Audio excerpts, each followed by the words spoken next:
Shalom, selamat malam para sahabat. Rekan yang diberkati dengan Tuhan Yesus. Di beberapa postingan Facebook yang viral dan kemudian Instagram, antara yang pertama karena ada pesan profetik, ada pesan yang begitu keras sekali dari hamba Tuhan senior, yaitu Pendeta Stephen Tong. Dan kemudian tanggapan itu diresponi oleh salah satu anak muda dari kalangan Pentakosta Karismatik. Nah, berkaitan dengan apa yang disampaikan Pak Tong, kemudian reaksi daripada Pendeta Geren Lumendong yang kemudian balik untuk menantang Stephen Tong. Ada beberapa pemikiran yang ingin saya sampaikan. Sebelum saya menjelaskan video ini, maka yang pertama, supaya tidak terjadi hal yang keliru, maka saya yang pertama menyampaikan bahwa saya pribadi setuju dengan cara pandang apa yang disampaikan oleh Pendeta Stephen Tong. Saya setuju dengan cara pandang apa yang disampaikan oleh Pendeta Stephen Tong, even though saya adalah seorang gembala dan juga seorang pendeta dari kalangan Pentakosta Karismatik, tapi saya setuju sekali dengan apa yang Pendeta Stephen Tong sampaikan. Yang kedua, mengapa saya setuju dengan Pendeta Stephen Tong apa yang beliau katakan? Karena saya pribadi punya penalaran deduktif. Saya memfungsikan penalaran deduktif saya memahami benar sekali esensi apa yang disampaikan oleh Pak Tong itu. Jadi bukan dia marah sebenarnya, tapi ada the important message behind the preaching, dari apa yang dia ucapkan, dari apa yang dia sampaikan itu. Jadi kenapa saya setuju dengan apa yang disampaikan? Karena secara pribadi saya memfungsikan penalaran deduktif saya dengan baik. Saya punya world view yang baik untuk menilai apa yang beliau sampaikan. Yang kedua, saya punya, masing-masing kita hamba Tuhan, siapapun dia, di Reform ataupun dia di Pentakosta Karismatik, di Injili atau apapun, masing-masing hamba Tuhan punya spiritual discernment yang berbeda. Saya pribadi menangkap esensi dari pesan apa yang Pak Pendeta Stephen Tong sampaikan. Saya akan jelaskan nanti, tapi saya mau menyampaikan mengapa saya setuju dengan apa yang beliau sampaikan. Yang pertama, karena saya memfungsikan penalaran deduktif saya dengan baik terhadap apa yang beliau sampaikan. Saya punya spiritual discernment. Kemudian saya memiliki Christian worldview, mengamati dan juga belajar mengikuti apa yang Pendeta Stephen Tong sampaikan, mengikuti pelajaran. Beliau adalah salah satu tokoh yang sudah senior sepuh tapi masih konsisten dengan kebenaran. Nah, ini yang dalam postingan saya 4 jam yang lalu, saya setuju dengan apa yang beliau sampaikan. Mari saya ingin menyampaikan sesuatu. Di antara sejarah Alkitab ada nabi-nabi yang Tuhan pakai. Saya ambil 2 contoh saja. 2 contoh nabi-nabi yang Tuhan pakai, hakim yang Tuhan pakai. Kita melihat di kitab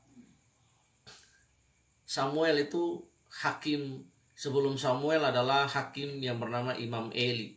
Dia menjadi hakim, tapi di masa tuanya dia menjadi hakim, menjadi nabi, dia menjadi imam bagi bangsa Israel waktu itu, menjadi perantara antara bangsa Israel dengan Allah. Bagaimana dia mengadili perkara-perkara umat secara rohani.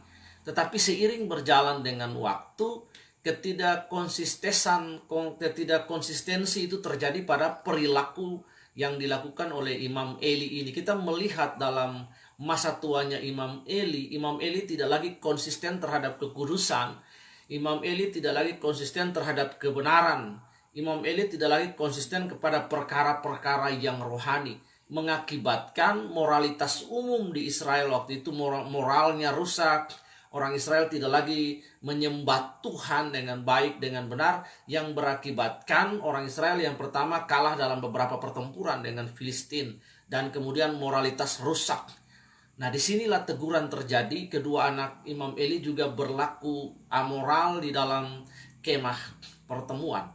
Jadi kita melihat di sini, saya memandang apa yang Pak Pendeta Stephen Tong sampaikan ini seharusnya sebagai, kalau kita menangkap pesan yang dia sampaikan, seharusnya tidak dengan emosi. Kita tidak perlu marah, tidak perlu emosi, tidak perlu tersinggung. Tidak perlu tersinggung dengan apa yang Pendeta Stephen Tong sampaikan. Yesus pun sendiri, kalau kita melihat apa yang Pendeta Stephen Tong sampaikan, itu bukan sesuatu yang galak, bukan menyerang orang lain, tapi sebenarnya esensinya adalah pesan untuk mengkoreksi umat. Kalau kita melihat perkataan-perkataan yang seperti disampaikan oleh Yohanes Pembaptis, dia berkata ular beludak, Yesus berkata serigala, Yohanes Pembaptis berkata serigala kepada Herodes, Paulus berkata terkutuk. Itu perkataan-perkataan yang kita harus terbiasa dengan perkataan-perkataan seperti itu. Orang Kristen sekarang terlalu humanis, sedikit-sedikit terlalu sensi dengan pesan yang disampaikan. Jadi saya melihat tadi contoh yang pertama, Imam Eli di masa mudanya, Imam Eli melayani dengan baik. Tetapi konsistensi itu terjadi ketika Imam Eli memasuki masa-masa parubaya sampai masa tua. Disitulah Imam Eli mulai berubah konsistensinya kepada kekudusan Allah,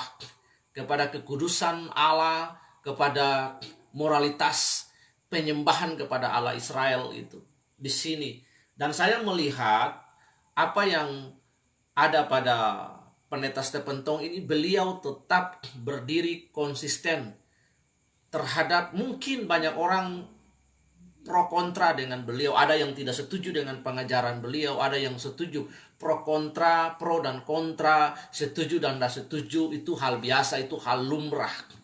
Tapi bagi pribadi saya tidak ingin mempengaruhi orang lain. Karena mengapa saya setuju?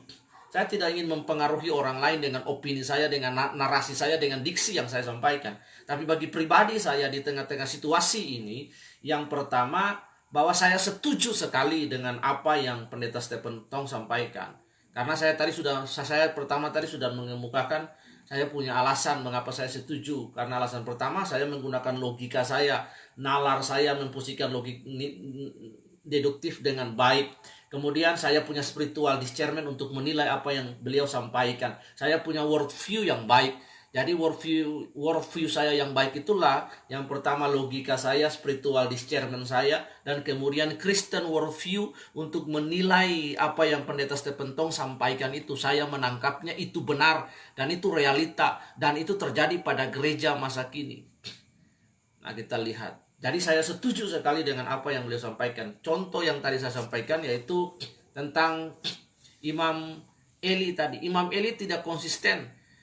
Dalam masa tuanya dia tidak konsisten, dia membiarkan anak-anaknya melacurkan diri, mereka memperkosa perempuan-perempuan dalam kemah pertemuan, mereka tidak hormat kepada korban persembahan, dan akhirnya mereka tewas terparang dalam serangan ke orang Filistin dan merebut tabut bait Allah. Saya bersyukur di tengah-tengah bangsa ini ada orang yang berdiri tetap konsisten untuk terus menyuarakan kebenaran. Sekalipun ada banyak orang yang menganggap apa yang beliau sampaikan itu kasar, itu menghakimi, itu menyerang orang lain. Tapi apa yang Pendeta Stephen Tong sampaikan itu sebenarnya hati Tuhan bagi bangsa ini. Itu sebenarnya tangisan Tuhan buat bangsa ini. Itu sebenarnya sebuah peringatan alarm bagi gereja. Dengan perilaku gereja, perilaku hamba Tuhan dan lain sebagainya.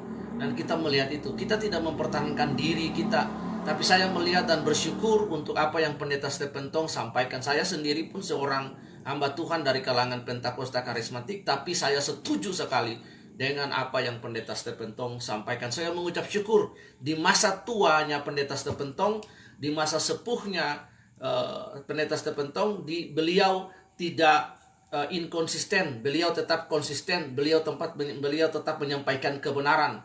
Suaranya, ketegasannya tetap sama ketika beliau masih muda, tidak berubah.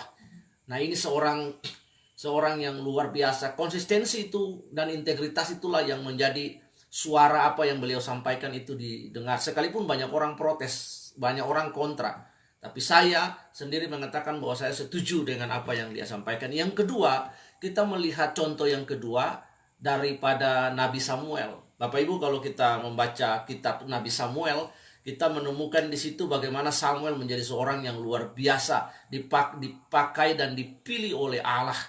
Di situ Samuel bertemu dengan Allah di dalam bimbingan waktu tinggal dengan Nabi Imam Eli sendiri, dan Samuel dilantik langsung oleh Tuhan. Samuel dilantik langsung oleh Tuhan. Dia saat itu menjadi imam, menjadi nabi bagi orang Israel. Dalam masa mudanya Samuel punya integritas yang luar biasa, konsistensi yang luar biasa. Dia membela Allah dengan sungguh-sungguh luar biasa. Kekudusan Allah, kehormatan Allah. Kita melihat waktu Saul mempersembahkan korban, Samuel dengan tegas berkata, engkau melanggar apa yang sudah ditentukan bahwa hanya imam yang mempersembahkan korban. Tapi kita melihat konsistensi Samuel itu berubah ketika anak-anaknya dalam dia masa tua, anak-anaknya tidak lagi hidup berdasarkan apa hukum-hukum Allah.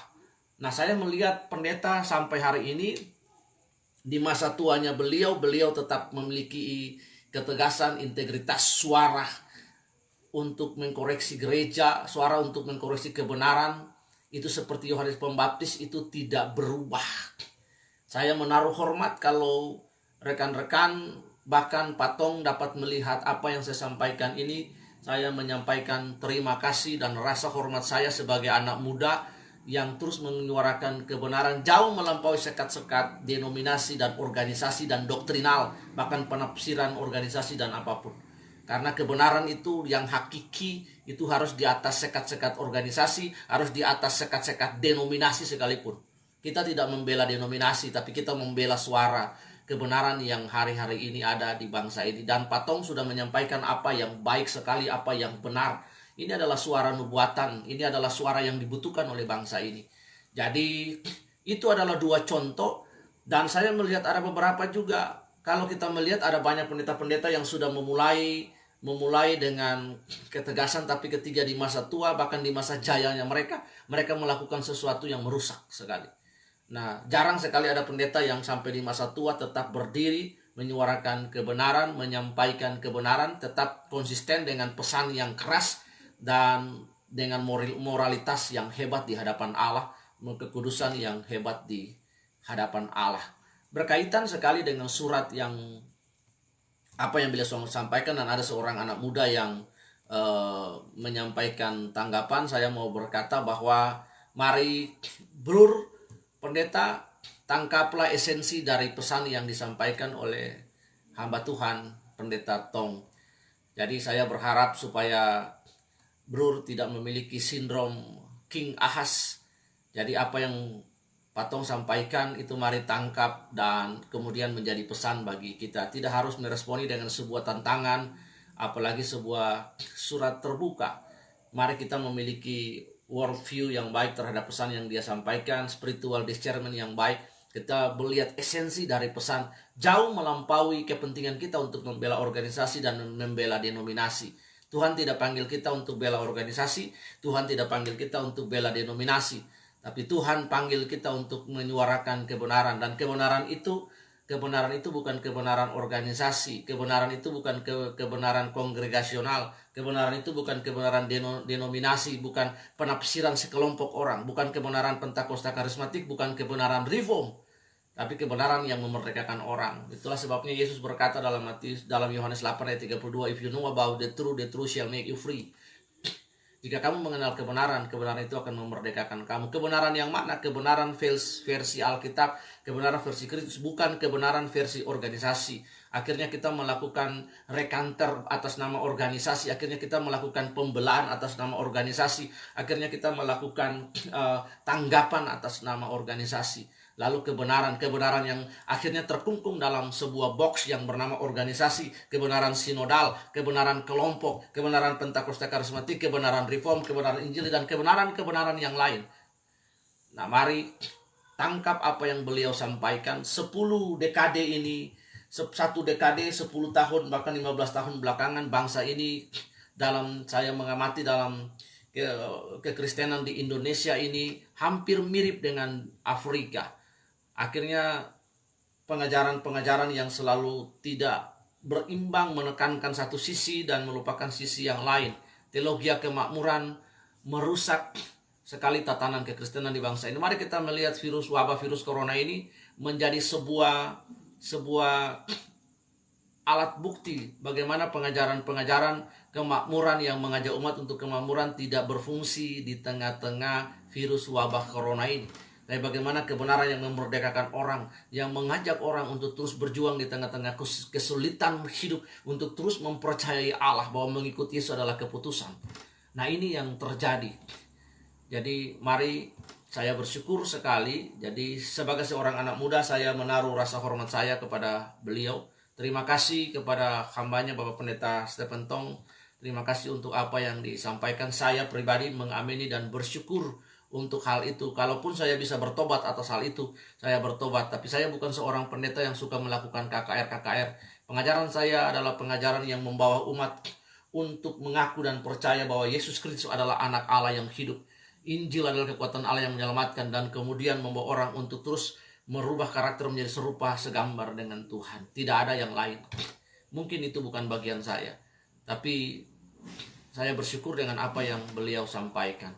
Terima kasih. Demikian tanggapan saya atas apa yang Pendeta Stephen Tong sampaikan. Mungkin tanggapan saya ini juga akan menjadi pro kontra. Mungkin akan ada yang setuju, ada yang tidak setuju. Bagi saya itu biasa. Bagi saya itu biasa sekali. Tetapi kebenaran harus di atas segalanya. Mengatakan kebenaran sekalipun langit itu runtuh. Bahkan sekalipun kita berjuang seorang diri. Tuhan Yesus memberkati. Shalom. Biarlah di tengah-tengah virus wabah corona ini, semua kita mendapat anugerah. Kyrie eleison, Kyrie eleison, Immanuel, Maranatha.